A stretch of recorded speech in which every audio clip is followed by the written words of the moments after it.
नमस्कार दोस्तों, आज मैं आपको बता रहा हूँ कि निफ्टी कहाँ क्लोज हो रही है। तो निफ्टी क्लोज हो रही है 23,618 पे, सेंसेक्स क्लोज हो रहा है 75,200 पे और निफ्टी बैंक क्लोज हो रहा है 53,409 पे। तीनों निगेटिव होकर क्लोज हो रहे हैं, जबकि मार्केट सुबह से ही 50 पॉइंट के आसपास पॉजिटिव रही है निफ्टी लेवल पे। नेगेटिव होने का रीज़न कहीं ढूंढने जाना नहीं है, वही दो ही चीज़ें हैं अभी भी। जो डॉलर अभी भी $110 पर बैरल क्रूड ऑयल का दाम है, और डॉलर वर्सेस रुपीज़ में आज जो नया हाई लगा है 96.47, ये 96.47 ये है $1 इक्वल टू रुपी। तो यही दोनों चीज़ें ज़्यादा दबाव बना रही इकोनॉमी के ऊपर। और आज आपने देखा होगा कि 3 रुपये तो बढ़ा ही था पेट्रोल डीजल का दाम दोनों, आज 1-1 रुपया और लगभग 90 पैसा बढ़ा है। अदर स्टेट के लोग होंगे तो उनका अलग होगा, लेकिन मान लीजिए 90 पैसा के आसपास आज ग्रोथ हुई है। ये महंगाई बम फूटने वाला है और जनता त्रस्त होने ही वाली है, इसमें कहीं से कोई लेकिन नहीं है।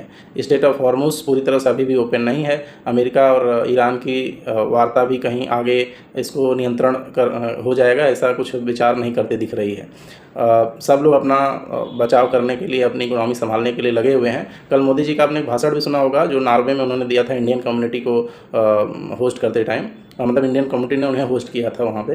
तो उस टाइम पे तो उन्होंने ये बोला है कि जो हमने दशकों मेहनत करी है वो मेहनत पे पानी फिर जाएगा, ऐसा लग रहा है। जब प्रधानमंत्री ऐसे बोल रहे होंगे तो आप समझ सकते हैं कि कितनी बड़ी वैश्विक चिंता का विषय ये सिनारियो बनने वाला है। रह गया जो लोग स्टॉक मार्केट में इन्वेस्टमेंट करते हैं, म्यूचुअल फंड वगैरह खरीदते हैं, तो उनको तो मतलब अगर इनकम चालू है, उनकी जो बेसिक इनकम करता है वो इनकम अगर चल रही है तो उनको तो कुल मिला के इन्वेस्टमेंट करनी ही चाहिए।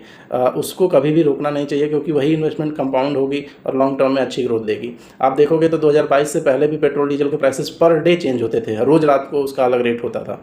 उसी तरह का सिनारियो मुझे लग रहा है अब चालू होने वाला है, और 4 दिन के अंदर अगर 2 बार पेट्रोल डीजल के प्राइसेस रिवाइज हुए हैं तो आप समझ सकते हैं कि मामला उसी तरफ जा रहा है। गवर्नमेंट कह सकती है भाई 4 साल हमने नहीं बढ़ाया था, लेकिन 4 साल अगर नहीं बढ़ाया था तो उसमें जितना प्रॉफिट कमाया गवर्नमेंट ने, जब $70 था एक बैरल ब्रेंट क्रूड का दाम, कच्चे तेल का दाम, तो वहाँ पे तो आप प्रॉफिट भी अच्छा कमा रहे थे जनता से। तो कम से कम साल भर तो संभालना चाहिए था, साल भर नहीं संभाला, 2-3 महीने में ही सब कुछ हालत ख़राब हो गई और वापस से रेट बढ़ाना चालू हो गए। तो इससे क्या है, महंगाई बम फूटेगा। हो सकता है लॉन्ग टर्म में नौकरियां भी जाएं, क्योंकि कॉस्ट ऑफ प्रोडक्शन बढ़ता है तो कंपनी सबसे पहले, अगर मार्जिन पे इफेक्ट आएगा किसी भी कंपनी के बैलेंस शीट पे, तो पहला काम यही करेगी कि भाई लोगों की छटनी करो। 10,000 लोग काम करते हैं, 8,000 कर दो, 9,000 कर दो। तो ये काम भी हो सकता है फ्यूचर में बढ़े। तो दिक्कतें तो हैं, इकोनॉमिक तौर पर हैं, लेकिन इसी को अपॉर्चुनिटी बनाना चाहिए भारत को, क्योंकि यही चीज़ चाइना में 1980 में चाइना का जो स्थिति था एज ए GDP लेवल, वही भारत का सेम स्थिति था। आज 45 ईयर्स में चाइना इंडिया से 5 गुना ऊपर है और इंडिया 5 गुना नीचे है। तो 45 साल में कुछ तो अलग किया चाइना ने। तो नो डाउट चुनौतियां तो आती रहती हैं, हमेशा पेट्रोल डीजल के प्राइसेस की आएंगी, कभी लड़ाई की आएगी, कभी यूक्रेन का वार होगा, कभी इंडिया से ही डायरेक्ट वार हो सकता है किसी कंट्री से। ये सब चीज़ें तो चलती रहती हैं और पिछले 25-30 साल से भी चल रही हैं। तो उसको देख के आप इन्वेस्टमेंट मत रोकिए, इन्वेस्टमेंट करते रहिए, लॉन्ग टर्म में बिलीव करिए। कम से कम 3 to 5 ईयर का टेन्योर मिनिमम साइड से रखिए इन्वेस्टमेंट पे, तभी आपको रिटर्न मिलेगा। रह गया अब ये एक चीज़ तो मैं आपको श्योर कह रहा हूँ कि अगर आप जो FD के इन्वेस्टमेंट को सेफ मानते हुए उसमें इन्वेस्ट कर रहा है, या LIC की कोई लॉन्ग टर्म पॉलिसी 20-25-30 साल की खरीद रहा है, उससे बड़ा बेवकूफ़ आदमी इस धरती पे होगा नहीं। उसमें मैं थोड़ा सा ये इसलिए बोल रहा हूँ क्योंकि आप ऐसे समझो कि अगर 3-4% महंगाई थी और 6% FD में रिटर्न मिलता था, 6.5% गवर्नमेंट FD, जो गवर्नमेंट के टॉप 5 बैंक हैं, जिसमें state bank, BOB, PNB, union और कैनरा, सबसे सेफ्टी ज़्यादा उन्हीं में समझ सकते हो आप। बाकी बैंक तो डूब भी सकते हैं इस बैंक की तरह। तो उसी के हिसाब से अगर मैं आपको समझाऊं तो आप ऐसा समझ लीजिए कि अगर ऐसी ही कंडीशन कंटिन्यू होती है तो ये बैंक इससे कम ही रिटर्न दे पाएंगे, इससे ज़्यादा नहीं दे पाएंगे। लिक्विडिटी का प्रॉब्लम रहेगा, लोन लोग लेने नहीं आएंगे सामने से। रियल एस्टेट तो बहुत ज़्यादा कोलैप्स कर सकता है। जो 1 करोड़ का फ्लैट होगा वो पक्का 75 लाख तक उसका दाम गिर जाएगा। तो ये सारी चीज़ें ख़राब होने वाली हैं और बहुत ज़्यादा चांस है कि होके ही रहेंगी। 1-8% में अगर बचाव हो जाए किसी तरह से, और वो 2 ही तरीके से हो सकता है, या तो डॉलर वापस से 90 रुपये तक आए, जो कि दूर दूर तक दिख नहीं रहा है, और ना ये दिख रहा है कि कच्चा तेल कभी नीचे आएगा। तो थोड़ा सा लॉन्ग वीडियो मेरा बनाने का यही मतलब था कि आप इसको समझिए कि इकोनॉमिक तौर पे भारत की स्थिति काफ़ी ख़राब है। नो डाउट कुछ बहुत सेक्टर हैं जहाँ पे भारत का प्लस पॉइंट भी है, लेकिन 3 मेजर जगहों से भारत को ज़्यादा दिक्कत आ रही है। वो एक तो 10 लाख करोड़ का पेट्रोल डीजल पूरे साल में हम लोग खरीद लेते हैं, मतलब क्रूड ऑयल खरीदते हैं 10 लाख करोड़ का साल में। करीब 7-8 लाख करोड़ का सोना खरीदते हैं, ये दोनों हम इंपोर्ट करते हैं। हमारे कंट्री में सोना पैदा नहीं होता है, खरीदने वाले हैं, शादी विवाह में यूज करने वाले हैं, लेकिन हमारे कंट्री में पैदा नहीं होता है सोना।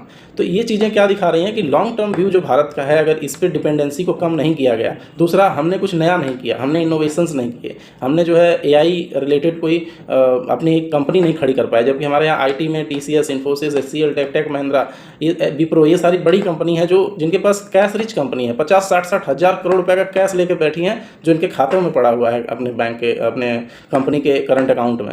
लेकिन तब भी इन्होंने कोई रिसर्च में काम नहीं किया और AI से बहुत दूर दूर तक इनका लेना देना नहीं है। सारा पैसा कहाँ जा रहा है? कोरिया में जा रहा है। कोरिया में AI का समझ लीजिए बूम हुआ पड़ा है। एक साल में निफ्टी ने करीब करीब इस टाइम पे आज के लेवल के हिसाब से बताऊँ तो लगभग 9-9.5% का रिटर्न, निगेटिव रिटर्न दिया है निफ्टी ने, इंडियन मार्केट ने। कोरिया की मार्केट ने, साउथ कोरिया की मार्केट ने एक साल में 200% का रिटर्न दिया, 200%। मतलब अगर वहाँ का लेवल, अगर निफ्टी का यही रहे, मान लीजिए वहाँ की कोरियन मार्केट का, तो वो 3 गुना हो गया एक साल में।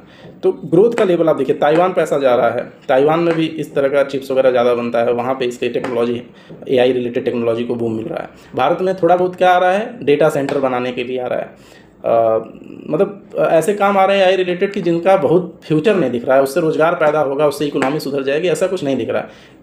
और हम तो मेन स्ट्रीम AI में जा सकते थे, जैसे गूगल है, जैसे गूगल जेमिनाई है, जैसे OpenAI है, हम तो मेन स्ट्रीम में जा सकते थे। हमारी तो वो कैपेसिटी, हमारे यहाँ के इंजीनियर वहाँ जाके काम करते हैं, IIT IIM से निकल के यहाँ से लोग वहीं जाके काम करते हैं, तो वो यहाँ की रिसर्च क्यों नहीं कर सकते थे? यहाँ कैश रिच कंपनियाँ क्यों सहयोग नहीं दे? यहाँ गवर्नमेंट क्यों ऐसी पॉलिसी नहीं ला सकती थी कि रिसर्च पे काम हो? तो AI में पीछे हैं।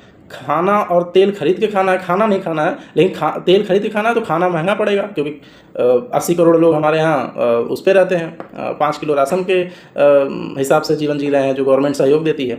तो काफ़ी यहाँ पे प्रॉब्लम बढ़ने वाली है, ऐसा मुझे लगता है। हो सकता है मैं गलत भी हो जाऊँ, भगवान करे गलत हो जाऊँ, लेकिन जो प्रॉब्लम है वो यही सारी है। और 2 चीज़ें जिसमें सिरदर्द बनी हुई हैं, एक है कच्चा तेल और दूसरा है रूपी वर्सेस डॉलर का भाव, रूपी का भाव डॉलर टर्म से।